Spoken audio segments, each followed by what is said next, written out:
আসসালামু আলাইকুম। আমি ডাক্তার মোহাম্মদ আব্দুল মুতালিব। আমার হোমিও চ্যানেল জেএম নবজীবন হোমিওপ্যাথি চিকিৎসা কেন্দ্রের পক্ষ থেকে দেশ এবং দেশের বাইরে সকলকে জানাই আন্তরিক শুভেচ্ছা। হোমিওপ্যাথি চিকিৎসা আবিষ্কারের যে ইতিহাস এবং কে করেছেন এই সম্পর্কে দু একটি কথা আজ আপনাদের সাথে শেয়ার করার জন্য আমি চেষ্টা করব।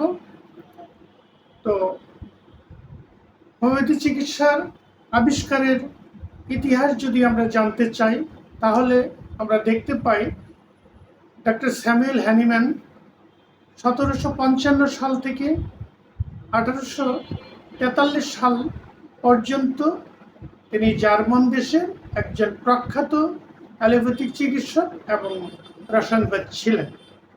1800 শতাব্দীতে তিনি হোমিওপ্যাথি চিকিৎসা উদ্ভাবন করেন।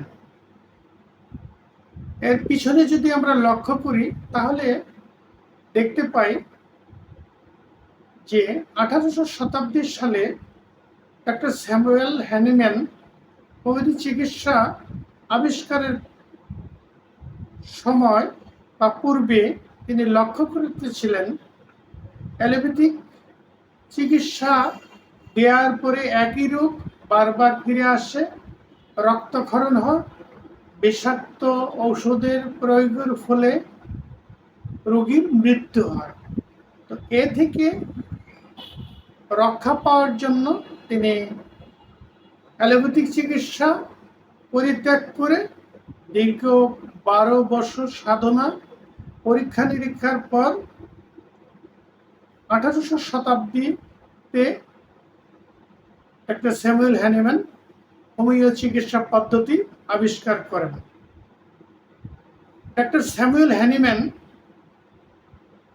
প্রথমে যে ওষুধটি আবিষ্কার করেন তা ছিল সিনকুনাবার, যা ম্যালেরিয়া রোগে তিনি প্রয়োগ করেন। তিনি আরো লক্ষ্য করেন যে এই সিনকুনাবার একজন সুস্থ মানুষের শরীরে ম্যালেরিয়ার মতো অসুস্থতা লক্ষণ প্রকাশ করে। এতে তিনি লাইক কিউরস লাইক নীতি আবিষ্কার করেন।